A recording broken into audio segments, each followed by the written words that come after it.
We're going to be going through all things stretching and activation for the next 10 minutes. So to start off, we're going to go into cat and cow. So coming to all fours, hands and toes. Toes are down towards the ground. Take a big inhale, drop belly, lift your gaze, feel belly hang below.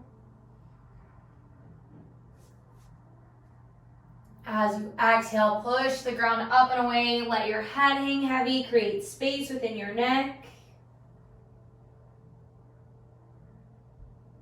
Holding each exercise for about 10 seconds. Coming back through. As we come back down in neutral, you're squeezing everything nice and tight. Doing pelvic tucks. So we're going to roll our pelvis underneath. Holding for 10 seconds.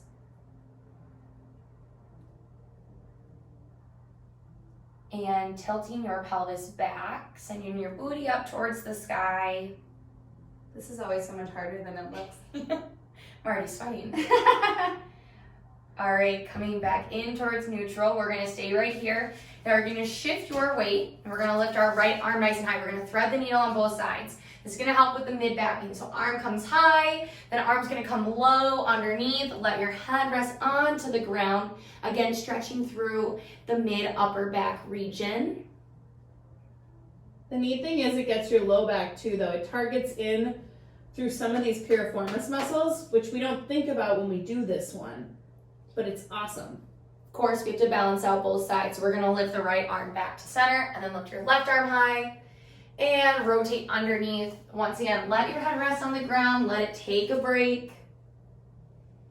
I get some nice pops. Yeah. Remember just to continue to breathe here.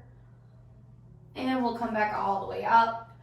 Coming all the way down. Now you're going to want to find a wall to sit against. So we're going to sit against the wall here. Send your legs out long. So this is going to help with the low back and any sort of sciatic pain you might be feeling, those tingling sensations down through your toes. So I like to start with my legs out. You can start with your legs bent. Bringing your right knee in. We're going to just place it over our thigh here. Now you can stay here if this is stretching out that piriformis muscle, or you can start to add any sort of bend into your knee. Again, you can stay right here. Comfy yet? Yep. Now, as you stay here, if you still need more, draw your knee up towards your chest and then rotate over your shoulder. Should be feeling it into your glutes.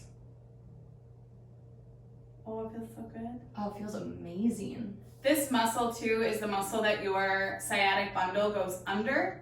So if you're dealing with any low back / sciatica pain, which we'll get into as we go further into this particular program, but if you're stretching this, you're going to get relief in that entire area, which is awesome.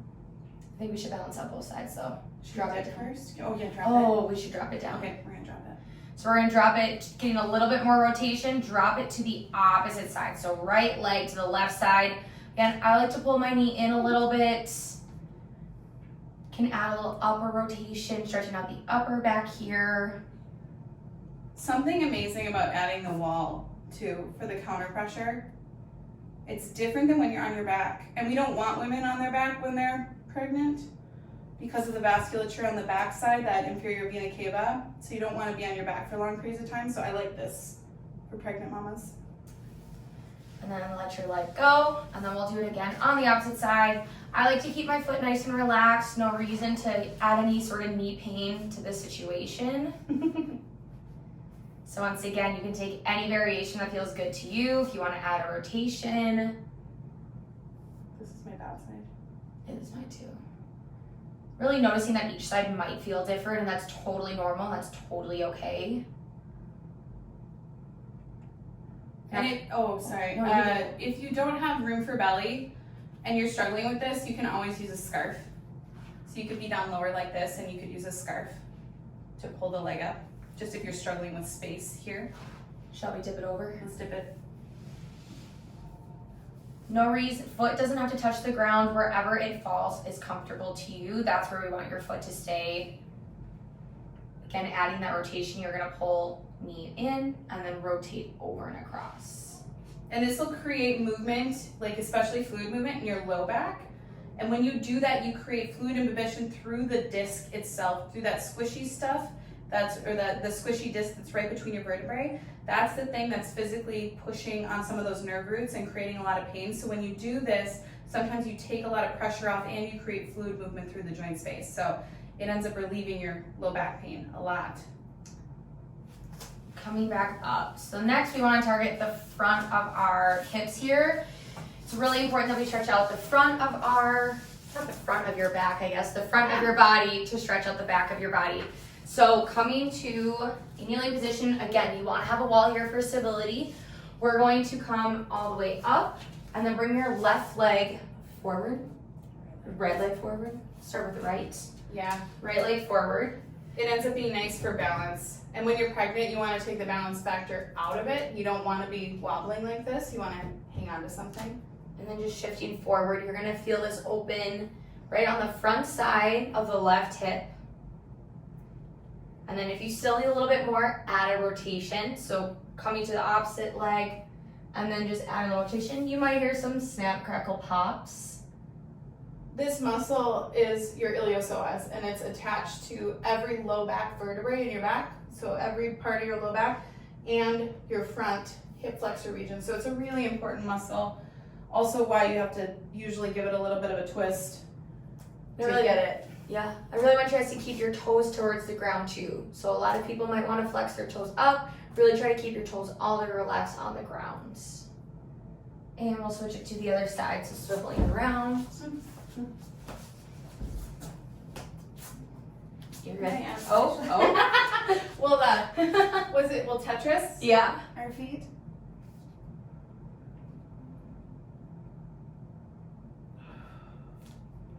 My side, this right side is so much tighter. Really using your breath to help sink a little bit deeper, as deep as what feels comfortable. Think of your pelvic floor too. Don't think of it as like a workout stretch. Think of dropping down kind of through your pelvic floor, because that will allow you to get a much deeper stretch through all of the structures encompassing your pelvic floor, which is a very big part of pregnancy. And we can push it back. Okay. Now, as we get up, we really want to think about coming all the way up with both feet. So you're going to rock back onto your toes like in a crouch position, and then walk your hands back towards your legs, and then using your arms and a little bit of your legs to help stand all the way up, really trying to protect your core. So these next couple exercises, we are going to want to use a ball. So, can you use a chair? No? That's a chair. Yeah. I'll go get another ball. You guys get going. We're in a clinic full of balls. Yes. So with the ball, we're gonna start with a extension. So having you sit on the ball, really, really nice for some decompression. Gently walk forward. You want to again be against a wall here, the wall with the ball. And walking forward so that your back can relax on to the ball here. Actually, right? I'll be here. Pretend I'm a partner, because sometimes when you're pregnant, even as early as month 4, you might be dealing with low iron levels. You might get dizzy easier than you would normally. Not a bad idea to have a partner spot you, but this is one of the best ways to decompress through your spine. You could even then have your partner bring you here. Again, let them know if you're getting dizzy, but it's not a bad idea to have a person there to support you. And then especially as you come down, this one can be tricky because the ball's gonna wanna push away. So actually this one's kinda nice to have a partner behind you for, and see how she's physically getting into a squat and then lifting up. That'll save, well, all parts of your back, but you'll be really good and cognizant of your core in saving your core. I don't know if I said that the right way, but you get what I'm saying. Okay, I've got my ball. So now that we have our 2 balls to come here, we are going to sit on the ball. And as we've been stretching everything out, we also want to focus on activating the pelvic floor. It's going to be super important throughout your whole pregnancy, postpartum, to have a strong activated pelvic floor. So to do that, we'll just start with some pelvic tucks. So we're going to rock our pelvis forward. You're going to rock your pelvis backwards, then to the side, to the other side, and the best one yet, a little figure 8 action.